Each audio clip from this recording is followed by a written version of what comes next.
Hello friends, I am MT Harun Rashid and it's my YouTube channel Harun Bayojan.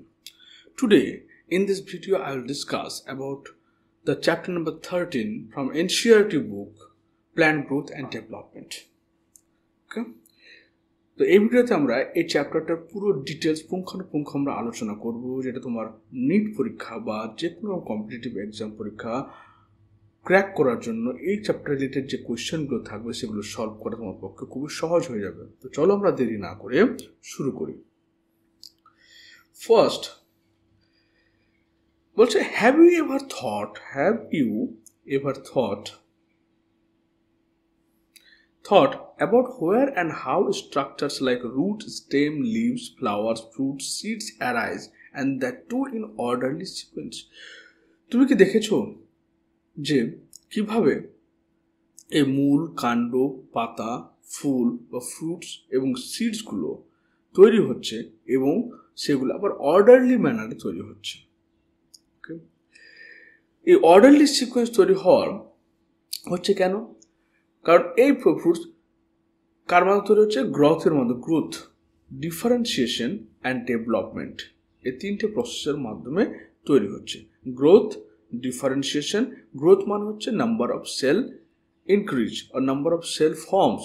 Differentiation, সেই সেলগুলো এক নির্দিষ্ট ফাংশনে কাজ করছে। And development, growth and differentiation both accumulate to produce development, এবং এগুলো কন্ট্রোল হচ্ছে কার দ্বারা? Different internal genetic and hormonal factor, okay, as well as external factor. First, external factor that stimulate the internal genetic factor, then produce this root, stem, leaves, flowers, etc., and fruits, etc. You are by now aware the term seed, seedling, plantlet, mature plant. তাই আমরা দেখতে পাচ্ছি কি এখানে একটা seed থাকছে, seedling তৈরি হচ্ছে, তারপর আবার ম্যাচিওর প্ল্যান্ট ফর্মেশন হচ্ছে। You have also seen that trees continue to increase in height or girth over a period of time. তুমি আরও দেখেছো যে গাছগুলো কি হচ্ছে? সময়ের সঙ্গে সঙ্গে সেগুলো বড় হচ্ছে এবং সঙ্গে সঙ্গে মোটা হচ্ছে। এর গার্থ বাড়ছে, আবার তোমার লেন্থও বাড়ছে। However, the leaves, flowers and fruits of the same trees not only have limited dimension but also appear and fall periodically and sometimes repeatedly. তার বলছে কি যে এই যে ফ্রুটস, লিভস বা ফ্লাওয়ার্স, এগুলো আবার সবসময় কি একই রকম ডাইমেনশনে বৃদ্ধি পাচ্ছে না, এগুলো আবার বাড়ছেও না। আবার কোনো কোনো সময় কি হচ্ছে, এরা আবার পড়েও যাচ্ছে পিরিয়ডিক্যালি। একটা সময় পরপর তারা সেগুলো পাতা পড়ে যাচ্ছে, ফুল পড়ে যাচ্ছে, ফল পড়ে যাচ্ছে, এবং সেটা আবার বারবার রিপিটও হচ্ছে। Why does vegetative phase produce flowering in plants? এই যে ফ্লাওয়ারিং প্ল্যান্ট, এখানে ফ্লাওয়ার আসলো, কিন্তু ফ্লাওয়ারের আগে কি ভেজিটেটিভ ফেজ রয়েছিল? এই ভেজিটেটিভ ফেজটা কেন দরকার? বিকজ ভেজিটেটিভ ফেজটা কী করছে? একটা প্ল্যান্টসকে গ্রো করছে এবং এস্টাবলিশ ইটসেলফ, তাকে সঠিকভাবে তৈরি করছে, and accumulate the necessary energy, that is ATP resources to support highly demanding process of sexual reproduction. কারণ একটা লাইফের মেন পারপাস হচ্ছে রিপ্রোডাকশন অ্যান্ড তার জেনারেশনকে এস্টাবলিশ করা। এবার রিপ্রোডাকশন করতে গেলে রিপ্রোডিউস অর্গান তৈরি করতে হবে, এবং সেই অর্গানকে ফুললি ডেভেলপ করতে গেলে সেখানে কিসের দরকার? সেখানে গ্রোথ, ম্যাচুরিটি, ডেভেলপমেন্ট এবং তোমার রাখছে এনার্জি। সেই এনার্জিগুলোকে অ্যাকুমুলেট করায় এবং গাছটাকে ঠিকঠাক সেই রিপ্রোডাক্টিভ অর্গান তৈরি করার জন্য ম্যাচিওর করাই হচ্ছে তোমার কাজ এই ভেজিটেটিভ ফেজের কাজ। তাই after vegetative phase the reproductive phase occur, not reproductive phase first and vegetative phase last. First vegetative phase, then reproductive phase occur. All plants' organs are made up of variety of tissues. Is there any relationship between the structure of cell, tissue or organ and function they perform? Definitely, because cell is the basic unit of structure and function. একটা organ, একটা বডির ক্ষেত্রে সেলটা হচ্ছে basic structure. ওকে, এর অনেকগুলো sell যখন একসাথে মিশে তৈরি করছে, একটা টিস্যু ফর্মেশন করছে, টিস্যু একটা স্পেসিফিক ফাংশন করছে, এবং অনেকগুলো টিস্যু মিলে আবার তৈরি করছে একটা অর্গান, যে অর্গানগুলো আবার আরও হাইলি স্পেশালাইজড কাজ করছে।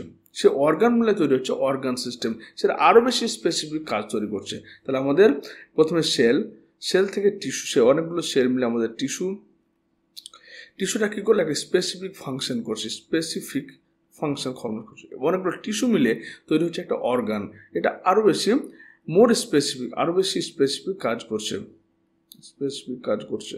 আবার তোমার এই অর্গান থেকে আবার তৈরি হচ্ছে অর্গান সিস্টেম, অর্গান সিস্টেম।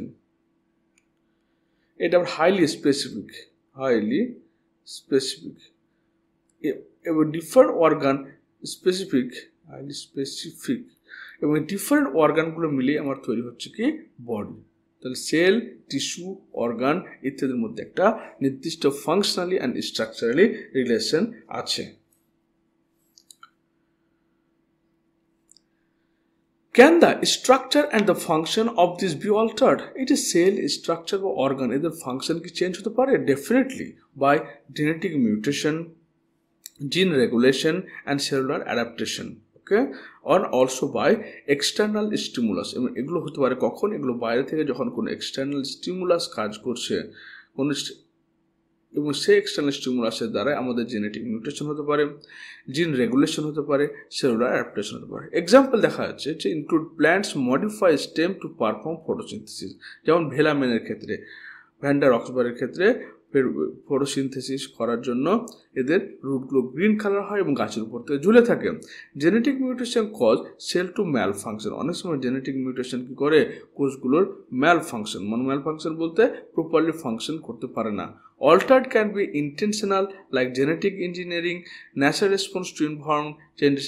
এই অল্টারেশনটা কেন হচ্ছে সেটা হতে পারে কি জেনেটিক ইঞ্জিনিয়ারিং প্রসেসে যে বিভিন্ন হাইব্রিড বা জেনেটিক্যালি মডিফাইড প্ল্যান্ট তৈরি করছে, অ্যানিমাল তৈরি করা হচ্ছে, তার জন্য হতে পারে, বা তোমার বাইরের এক্সটার্নাল স্টিমুলাস মানে এনভায়রনমেন্টাল স্ট্রেসের জন্য হতে পারে। All cells of plant are descendant of the zygote. Definitely প্রথমে আমাদের কি হচ্ছে গ্যামেট, গ্যামেট থেকে কি ফর্মেশন হচ্ছে, ফার্স্ট সেল ফর্মেশন হচ্ছে ফার্টিলাইজেশনের পরে জাইগোট। এই জাইগোট থেকে আমাদের তৈরি হচ্ছে, জাইগোট একটা সিঙ্গেল সেল।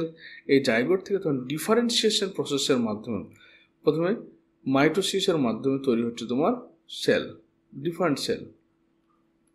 এই ডিফারেন্ট সেলগুলো থেকে আবার তোমার ডিফারেন্সিয়েশন প্রসেসের মাধ্যমে তখন ম্যাচিওর সেল ফর্মেশন হচ্ছে, ম্যাচিওর সেল ফর্মেশন হয়। Okay, the question is then why and how do they have different structural attribute. তাহলে একটা উদ্ভিদের বা প্রাণীর মধ্যে, একটা জীবের মধ্যে বিভিন্ন ধরনের স্ট্রাকচারাল অ্যাট্রিবিউট কেন হচ্ছে? বিকজ ডিউ টু ডিফারেন্সিয়েশন, এই যে বললাম যে ডিফারেন্সিয়েশনের মাধ্যমে ম্যাচিওর সেল ফর্মেশন হচ্ছে, different type of cell formation হচ্ছে। A process where cell become specialised, মানে মাইটোসিস প্রক্রিয়া তো সেল ডিভিশন হয়, সেল ডিভিশনে different type of cell formation হচ্ছে, কিন্তু এই সেলগুলো আবার একটা টাইম পরে ম্যাচিওর সেল ফর্মেশন হচ্ছে, এগুলো মোর স্পেশালাইজড ফাংশন। যেমন ধরে নাও একটা মেরিস্টেমেটিক সেল, মেরিস্টেমেটিক বিভাজিত মেরিস্টেমেটিক টিস্যু কি করলো, তোমার কনভার্ট হয়ে গেল পার্মানেন্ট টিস্যুতে, পার্মানেন্ট টিস্যু। তো পার্মানেন্ট টিস্যু মানে কি, তার ডিভিশন ক্যাপাসিটি নেই, কিন্তু সেটা একটা স্পেশাল ফাংশন করছে, সেটাকে বলছি আমরা differentiation. This happen because different genes are expressed in response to environmental signal. এবার কোথায় কি তৈরি করবে, কোথায় প্যারেনকাইমা কোষ তৈরি করবে, কোথায় কোরেনকাইমা তৈরি করবে, কোথায় স্ক্লেনকাইমা তৈরি করবে, বা কোথায় তোমার মোর complex xylem phloem tissue formation করবে, সেটা ডিপেন্ড করবে তোমার কি এনভায়রনমেন্টাল সিগন্যালের উপর বেস করে, leading to cell developing specific features like unique shape, organelles, arrangement and function of perform role like photosynthesis in a leaf, cell, transport in a root, etc. Okay.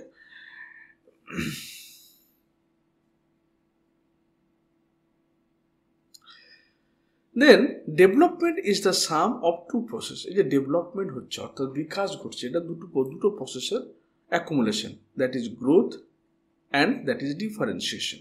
আমাদের বৃদ্ধি হবে, গ্রোথটা হবে কার দ্বারা, যেখানে নাম্বার অফ সেল প্রডিউস হবে by mitosis প্রসেসের মাধ্যমে, এখানে increase the number of sell.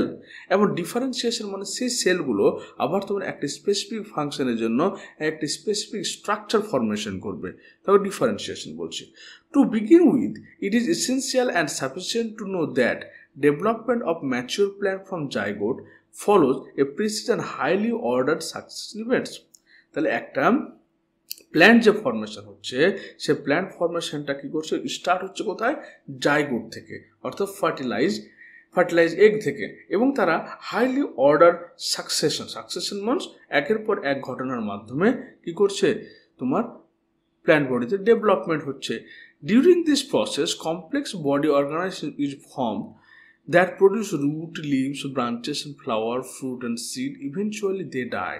তাহলে বললো যে একটা প্ল্যান্টের লাইফ তৈরি হলো একটা ফার্টিলাইজ এগ থেকে। প্রথমে ফার্টিলাইজেশন ঘটলো, অর্থাৎ গ্যামেট ফার্টিলাইজেশন ঘটার ফলে কি তৈরি করলো, জাইগোট ফর্মেশন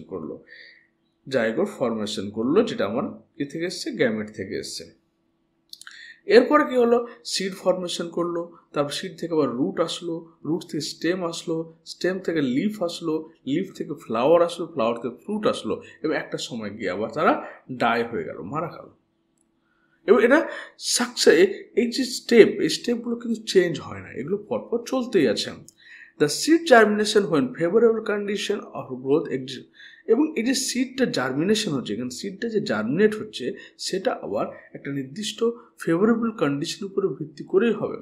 ফেভারেবল কন্ডিশন বলতে যখন তোমার সাফিসিয়েন্ট অ্যামাউন্ট সানলাইট থাকবে, ওয়াটার থাকবে, এয়ার থাকবে, ডিফারেন্ট নিউট্রিয়েন্ট প্রেজেন্ট থাকবে সয়েলের মধ্যে, এবং সুইটেবল টেম্পারেচার থাকবে। এগুলো যদি একটাও তোমার হেরফের হয় তাহলে কিন্তু সিডটা জার্মিনেশন হবে না।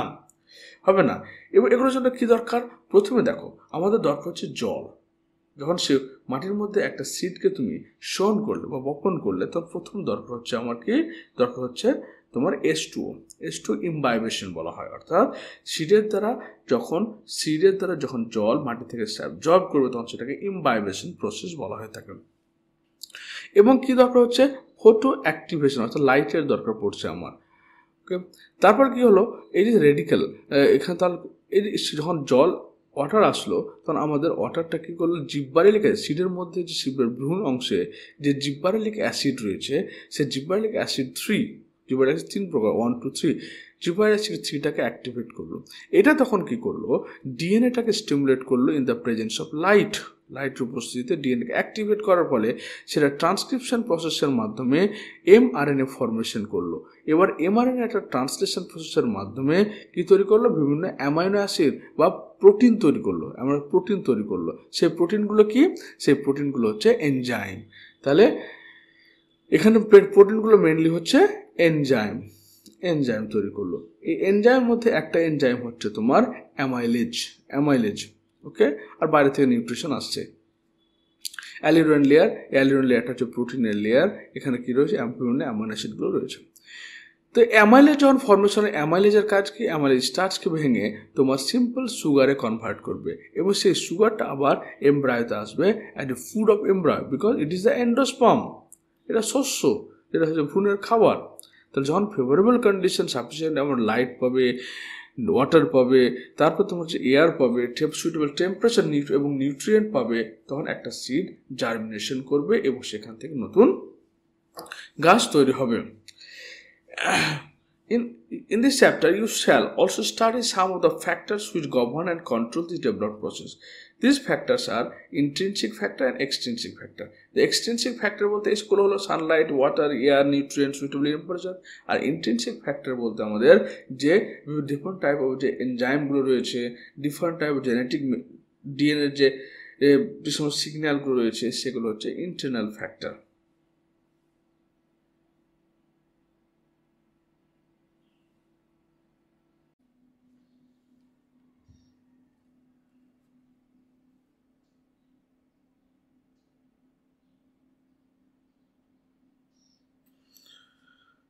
নাও এখন আমরা আলোচনা করব গ্রোথ নিয়ে। তো গ্রোথ জিনিসটা কি বলছে, growth is regarded as one of the most fundamental and conspicuous characteristics of living being. যত ক্যারেক্টারিস্টিক্স, যত পৃথিবীতে যত জীব সম্প্রদায় রয়েছে বা জীব রয়েছে, তাদের একটা ফান্ডামেন্টাল মুখ্য প্রধান ক্যারেক্টার হচ্ছে, এবং সুস্পষ্ট ক্যারেক্টার হচ্ছে কি তোমার growth. What is growth? First, we want to know what is growth. The growth can be defined as an increase in size, mass, number of cells in an organism. একটা জীবের দেহে যখন কোষের সংখ্যা, কোষের আকার, কোষের নাম্বার বা ভলিউম সবকিছু বাড়ছে, সেটাকে আমরা বলছি growth. It is a fundamental characteristics of living organism. One of the aspects of growth is that it is irreversible. The characteristics features of growth is irreversible. Never growth is reversible. Always irreversible. Growth can be defined as irreversible permanent increase in size of organ and its parts or even of an individual cells. তাহলে growth হচ্ছে একটা back করে না, এবং এটা হচ্ছে permanent, স্থায়ী। কোনো একটা অর্গানের, কোনো একটা কলার, কোনো একটা অংশের, বা হয়তো তোমার একটা ইন্ডিভিজুয়াল কোষেরও গ্রোথ হয়। Generally growth is accompanied by metabolic process. Growth কার দ্বারা সংগঠিত হচ্ছে? একটা বিপাকীয় পদ্ধতির মাধ্যমে, যেটা হচ্ছে অ্যানাবলিক হতে পারে বা ক্যাটাবলিক হতে পারে। অ্যানাবলিক মানে যেখানে ড্রাই ওয়েট ইনক্রিজ হয়, ক্যাটাবলিক মানে যেখানে ড্রাই ওয়েটটা ডিক্রিজ হচ্ছে। That ochre at the expense of energy. এই যে মেটাবলিক, অ্যানাবলিক বা ক্যাটাবলিক প্রসেসের মাধ্যমে যে এনার্জিটা ফর্মেশন হয়, অর্থাৎ সালোক সংশ্লেষ বা শ্বসনের মাধ্যমে যে এনার্জিগুলো তৈরি হয়, সেই এনার্জিকে এক্সপেন্স করে, খরচ করে তোমার গ্রোথটা হচ্ছে। Therefore, for example, expansion of leaf is growth. অর্থাৎ একটা পাতা, ধরুন এই পাতাটা এটুকু ছিল, এই পাতাটা যখন ধরুন এক্সপ্যান্ড হয়ে গেল, অর্থাৎ পাতাটা অনেকটা বড় হয়ে গেল, সেটাও কিন্তু এক ধরনের growth. How would you describe the swelling of pieces of wood when placed in water? যখন একটা কাঠকে তুমি জলের মধ্যে ডুবিয়ে দিচ্ছ, তখন সেটা কি ঘটনা ঘটছে?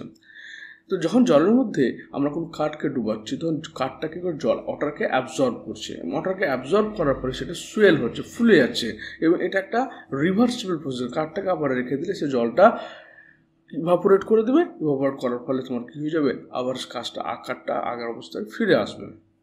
সুতরাং এটা হচ্ছে imbibition process, imbibition, not growth. এটি imbibition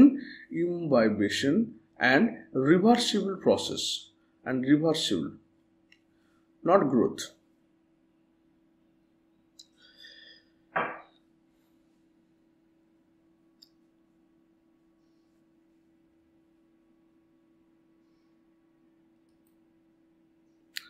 Now plant growth generally is indeterminate.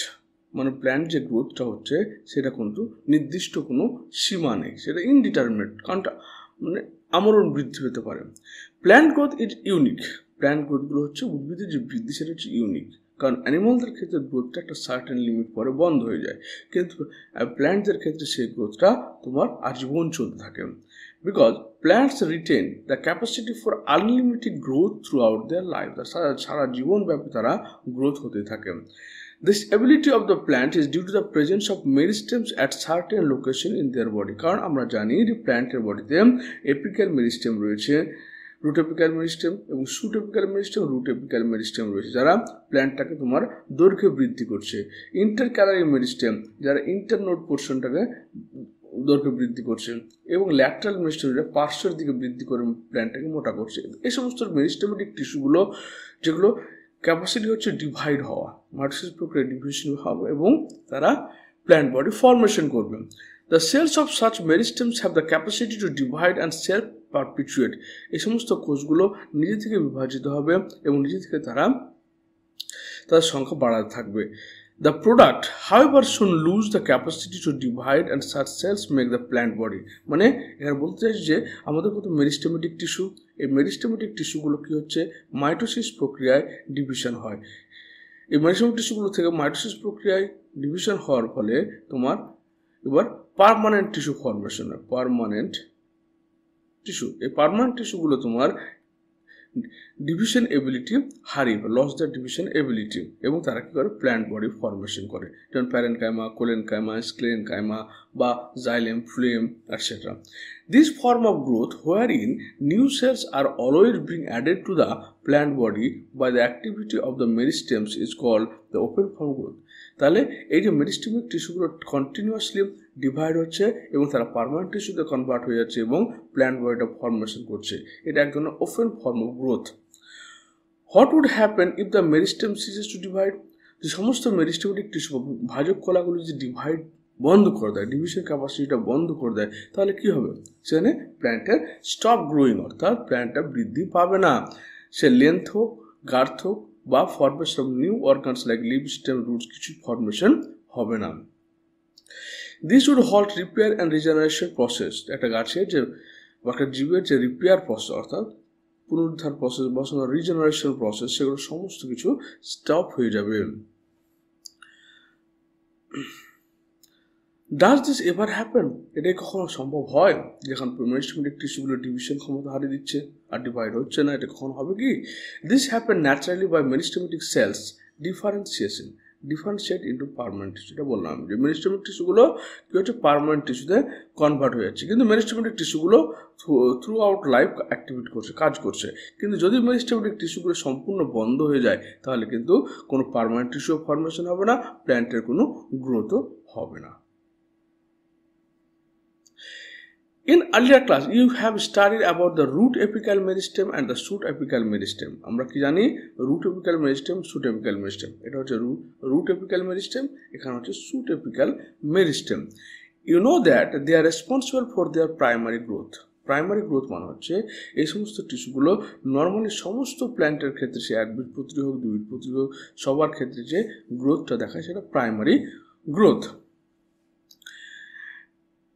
Principally contribute to the elongation of the plants along the axis.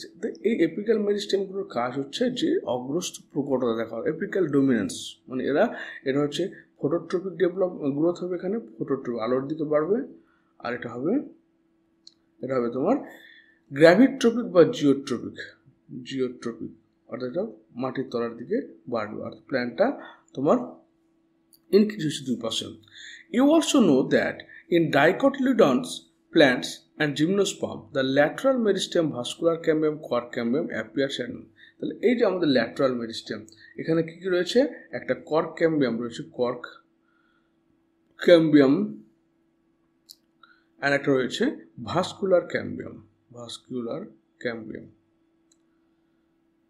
মানে যদি অ্যানাটমি দেখতে আমি, তাহলে এই পোর্শনটা রয়েছে কর্ক ক্যাম্বিয়াম, আর এই যে জাইলেম আর ফ্লুয়েমের মধ্যখানে রয়েছে তোমার ভাস্কুলার ক্যাম্বিয়াম। ওকে, এই cork cambium later divide to produce phellem, phelloderm আর ফেলোজেন। এই তিনটে মিলে গাছের বার্ক ফর্মেশন হচ্ছে। Vascular cambium divide to produce secondary xylem and secondary phloem secondary phloem তৈরি করছে, ক্লিয়ার? এবং মধ্যখানে তৈরি হচ্ছে ইন্টারফেসিকুলার ক্যাম্বিয়াম, আর একটা ভাস্কুলার ক্যাম্বিয়াম, আর একটা ইন্টারফেসিকুলার ক্যাম্বিয়াম থাকছে। এই ইন্টারফেসিকুলার ক্যাম্বিয়ামগুলো তোমার কি করছে? মেডুলারি রেজ ফর্মেশন করছে। এই মধ্যখানে ও কি করছে? মেডুলারি রেজ ফর্মেশন করছে বলে প্ল্যান্টটা কি হচ্ছে? সেকেন্ডারি গ্রোথ দেখাচ্ছে। প্ল্যান্টটা গার্থের দিকে মোটা হচ্ছে এবং সেকেন্ডারি গ্রোথ ফর্মেশন হচ্ছে। তো প্রথম একমাত্র এই সেকেন্ড ক্যাম্বিয়াম টিস্যুগুলো কোথায় প্রেজেন্ট রয়েছে? Vascular cambium only present in dicotyledon plant, not monocotyledon plant, only dicotyledon plant and gymnosperm plant. দেখে সেখানে তোমার এই যেখানে দিয়ে দিয়েছে কর্ক ক্যাম্বিয়াম আর ভাস্কুলার ক্যাম্বিয়াম, এটা প্রাইমারি গ্রোথ দেখাবে, পরবর্তীতে আবার সেকেন্ডারি গ্রোথ দেখিয়ে গাছটাকে উডি প্ল্যান্টগুলোকে সাথে অনেক বেশি গার্থে মোটা করে দেবে।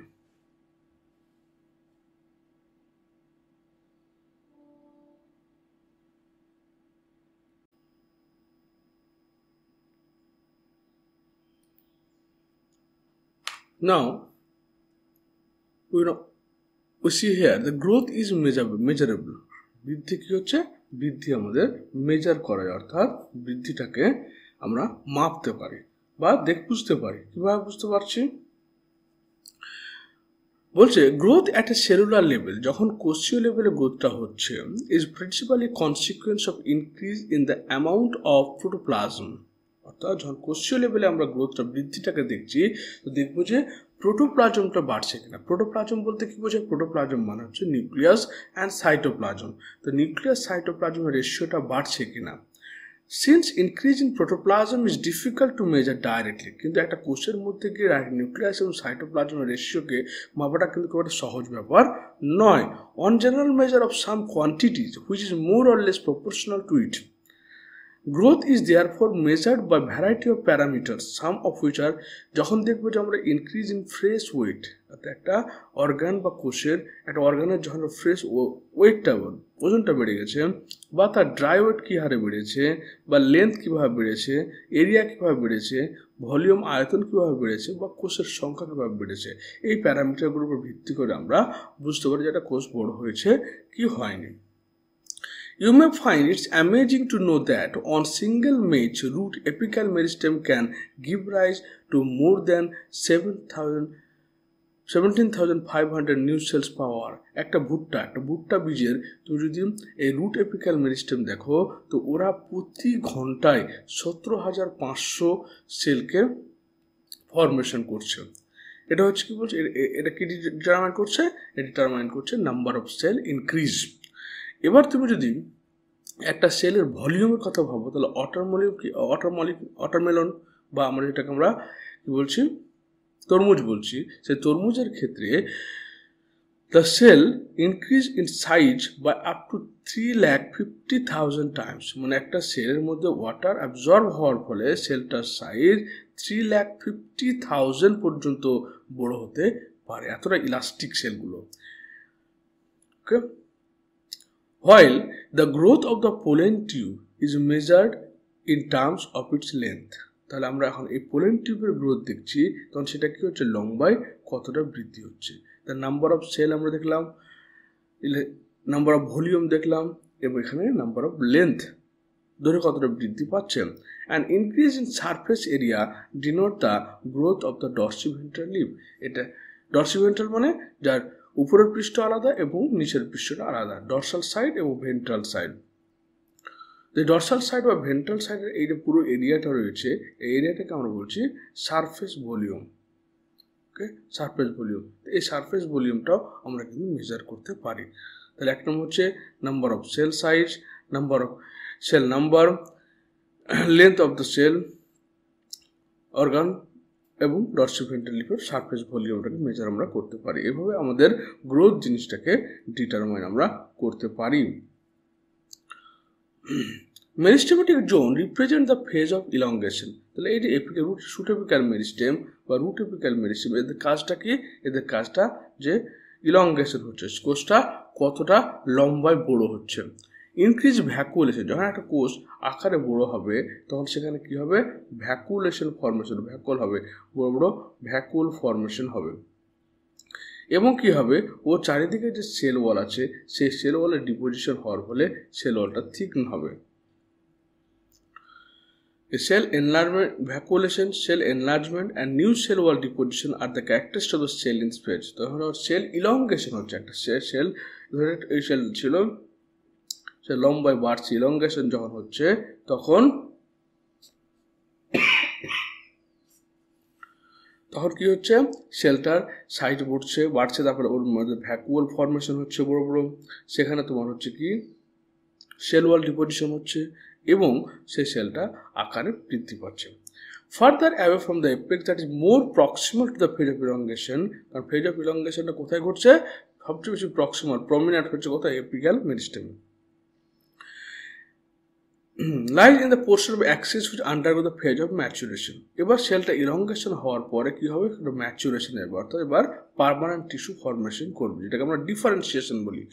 The cell of this zone attain their maximal size in terms of all thickening and protoplasm modification। যখন ম্যাচুরেশনের সেলটা যাচ্ছে তখন সবচেয়ে বেশি অলটা মডিফাইড হচ্ছে, থিকেন হচ্ছে, মোটা হচ্ছে এবং সে কোষটা modify হয়ে যাচ্ছে। Most of the tissues and cell types you have studied in earlier represent this phase. তাহলে কি হচ্ছে, প্রথম কি হলো, সেলটা ইলংগেশন হলো, ইলংগেশন হওয়ার পরে সে সেলটা ম্যাচুরেশন হয়ে গেল।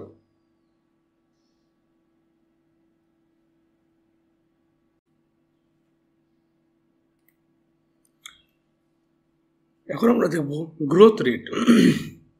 প্ল্যান্ট বডিতে যে গ্রোথ হচ্ছে সেই গ্রোথটা এবার আমরা মেজার করতে হবে। কীভাবে মেজার করবো দেখো, তো the increase in growth per unit time, তাহলে গ্রোথটা কী হচ্ছে, গ্রোথ হচ্ছে তোমার ডিপেন্ড করছে পার ইউনিট টাইমের কোষ সেল ডিভিশন বা নাম্বার অফ সেল বৃদ্ধি। তাহলে গ্রোথ পার ইউনিট টাইমে কতটা গ্রোথ হচ্ছে সেটা আমরা মেজার করবো। Thus rate of growth can be expressed mathematically. An organism or part of the organism can produce more cells in variety of ways. Clear? So the growth rate shows an increase that may be arithmetic and geometrically. তো দুটো পদ্ধতিতে আমাদের growth হয়, একটা arithmetic growth, একটা geometric growth. চলো আমরা আলোচনা করি প্রথমে অ্যারিথমেটিক গ্রোথ। অ্যারিথমেটিক গ্রোথ মানে ধরে নাও এটা একটা কোষ, তো এটা ডিভাইড হওয়ার ফলে দুটো কোষ তৈরি করলো, এবার একটা কোষ তোমার মেরিস্টেমেটিক টিস্যু স্টেম সেল হিসেবে থেকে গেল, আবার এই কোষটা দুটো ডিভাইড করলো, মানে একটা কোষ ডিভাইড হওয়ার পর স্টেবল হয়ে থেকে যাচ্ছে, আবার এই কোষটা ডিভাইড করলো, কিন্তু সে আগের কোষটা আর ডিভাইড করলো না, মানে একটা কোষ ডিভাইড হওয়ার পরে আর সে ডিভাইড না হয়ে নতুন কোষটা আবার ডিভাইড করে। এটা হচ্ছে অ্যারিথমেটিক গ্রোথ। যেন একটা থেকে দুটো থেকে আবার তিনটে তৈরি হচ্ছে, তিনটে থেকে চারটা তৈরি হচ্ছে, চারটা থেকে পাঁচটা তৈরি হচ্ছে, পাঁচটা থেকে ছটা তৈরি হচ্ছে। এটা অ্যারিথমেটিক গ্রোথ। কার দ্বারা হচ্ছে গ্রোথটা? মাইটোটিক সেল ডিভিশনের মাধ্যমে হয়। Only one daughter cell continue to divide while the other differentiate and mature. তাহলে কী বললাম, যে এই কোষটা কী হলো, স্টেম সেল হিসেবে থেকে গেলো, এই কোষটা ডিফারেন্সিয়েট হয়ে ম্যাচিওর সেলে কনভার্ট হয়ে গেল, এই কোষটা আমার ম্যাচিওর কনভার্ট হয়ে গেল, কিন্তু একটা করে সেল ডিভাইড হচ্ছে। তার ফলে কী হচ্ছে, একটা থেকে দুটো থেকে তিনটে থেকে চারটা থেকে পাঁচটা, এই রোধে তোমার কোষের সংখ্যা বৃদ্ধি পাবে in case of arithmetic growth. The simplest expression of arithmetic growth is exemplified by root elongation. অর্থাৎ এই যে রুটের যে বৃদ্ধি হচ্ছে রুট এপিক্যাল মেরিস্টেমের মাধ্যমে, সেটা হচ্ছে অ্যারিথমেটিক গ্রোথের একটা উল্লেখযোগ্য উদাহরণ। On plotting the length of the organ against time, তাহলে এখানে একটা প্ল্যান্টের হাইট বা লেন্থটাকে ডিটারমাইন করা হচ্ছে ওয়াই অ্যাক্সিস বরাবর, এক্স অ্যাক্সিস বরাবর টাইম যদি তোমার করা হয়, মানে ওর নাম্বার অফ সেল বৃদ্ধি করে, তাহলে বৃদ্ধিটা হচ্ছে একটা লিনিয়ার আমরা পাচ্ছি। মানে এখানে কি হচ্ছে, একটা থেকে দুটো কোষ, দুটো থেকে তিনটে থেকে চারটা থেকে পাঁচটা, একটা করে কোষ কন্টিনিউয়াসলি বৃদ্ধি পাচ্ছে, এবং এটাকে রিপ্রেজেন্ট করা হচ্ছে mathematically LT = L0 + RT। L0 হচ্ছে ইনিশিয়াল গ্রোথ কতটা ছিল, মানে এটা হচ্ছে L0, এটা হচ্ছে এতটা বৃদ্ধি পেয়েছে, সেটা হচ্ছে LT, টি টাইম পরে কতটা গ্রোথ হয়েছে, এবং এখানে টি হচ্ছে টাইম, মানে টাইমের পরে কতটা গ্রোথ হচ্ছে, আর হচ্ছে গ্রোথ রেট মানে ইলংগেশন পার ইউনিট টাইম, অর্থাৎ 1 মিনিটে কতটা বৃদ্ধি পেলো বা 1 ঘন্টায় কতটা বৃদ্ধি পেলো, সেটাকে আমরা আর দ্বারা রিপ্রেজেন্ট করি। তো অ্যারিথমেটিক গ্রোথের ক্ষেত্রে আমরা লাইনিয়ার কার্ভ পাচ্ছি এখানে, বা লাইনিয়ার গ্রাফ পাওয়া যায়। এবার যখন আমরা জিওমেট্রিক গ্রোথের ক্ষেত্রে আসবো, জিওমেট্রিক গ্রোথ মানে হচ্ছে যেখানে 2 to the power n number হিসেবে সেলের বৃদ্ধি হয়, অর্থাৎ একটা থেকে দুটো থেকে চারটা থেকে আটটা থেকে 16টা, ডাবল হয়ে ক্রোমোজোম নাম্বার সেলের নাম্বার যখন ডাবল হতে থাকবে, তখন সেটাকে আমরা বলছি জিওমেট্রিক গ্রোথ। এটা বিশেষ করে তোমার ব্যাকটেরিয়ার ক্ষেত্রে দেখতে পাওয়া যায়। In most system the initial growth is slow, lag phase, অর্থাৎ ইনিশিয়াল গ্রোথটা আমাদের স্লো হবে। স্লো কেন হবে, সেটা এনভায়রনমেন্টাল কন্ডিশনে অ্যাডাপ্টেশনের জন্য হবে। And increase rapidly thereafter at exponential rate. তাহলে তারপরে কি হচ্ছে, ল্যাগ ফেজের পরে আসবে লগ ফেজ বা এক্সপোনেনশিয়াল ফেজ, যেখানে কোষের সংখ্যাটা খুব দ্রুত হারে বৃদ্ধি পাবে। Here both the progeny cells following mitotic cell division retain the ability to divide and continue to do so, however with limited nutrient supply. কিন্তু একটা সময় পেশে পরে সেখানে নিউট্রিয়েন্ট অ্যান্ড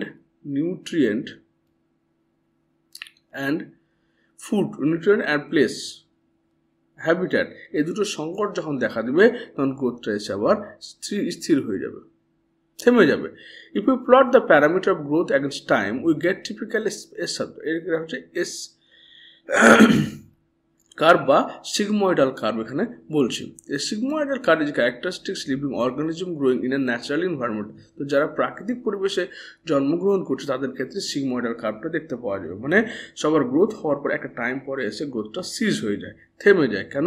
খাদ্য এবং বাসস্থানের অভাবের জন্য। এরপর আমরা দেখছি, can you think more similar example, মানে এই সিগময়েডাল কার্ভ যারা হচ্ছে প্রথমে গ্রোথটা স্লো হলো, তারপর গ্রোথটা হাই রেট হলো, তারপর আবার স্টেশনারি ফেজ, এরকম গ্রোথ কোথায় দেখতে পাওয়া, তারপরে আসবে আবার স্টেশনারি ফেজের পরে আবার কিছুক্ষণ পরে চলে আসবে ডেথ ফেজ। এবং এই স্টেশন এটাকে বলছি আমরা ক্যারিং ক্যাপাসিটি। ম্যাক্সিমাম গ্রোথটাকে বলা হয় ক্যারিং ক্যাপাসিটি। তো এরকম এক্সাম্পল কার আছে? অবশ্যই spread of viral infection and YouTube memes, compound interest on loan or investment, and the growth of bacterial colony or invasive species under ideal condition, এগুলো সবই হচ্ছে সিগময়েডাল কার্ভকে growth দেখায়।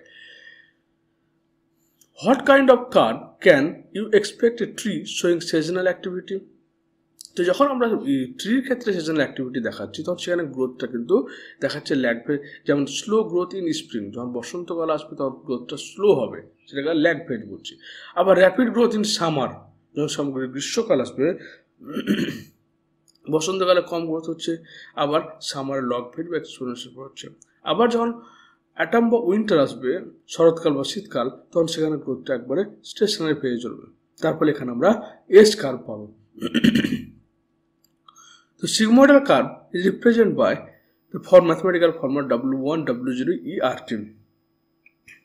তো W1 এখানে কি বলছে? কোষের চূড়ান্ত সংখ্যা, অর্থাৎ এই W0 মানে হচ্ছে initial number of cell, W1 হচ্ছে final after T times number of cell, এবং number of cell or length of the organs. E logarithm, আর হচ্ছে রেট অফ গ্রোথ মানে পার ইউনিট টাইম কতটা বৃদ্ধি পাচ্ছে, আর টি হচ্ছে টাইম। এখানে আর এর মানটা এবং ই এর মানটা হচ্ছে তোমার ই ইকুয়াল টু 2.71, ওকে 2.71, এবং ওর উপরে তোমার আর হচ্ছে রেট অফ গ্রোথ এবং টি হচ্ছে টাইম। আশা করি তোমরা এক্সপোনেনশিয়াল গ্রোথ অ্যান্ড জিওমেট্রিক এবং অ্যারিথমেটিক গ্রোথ সম্পর্কে তোমাদের আইডিয়া ক্লিয়ার হয়েছে।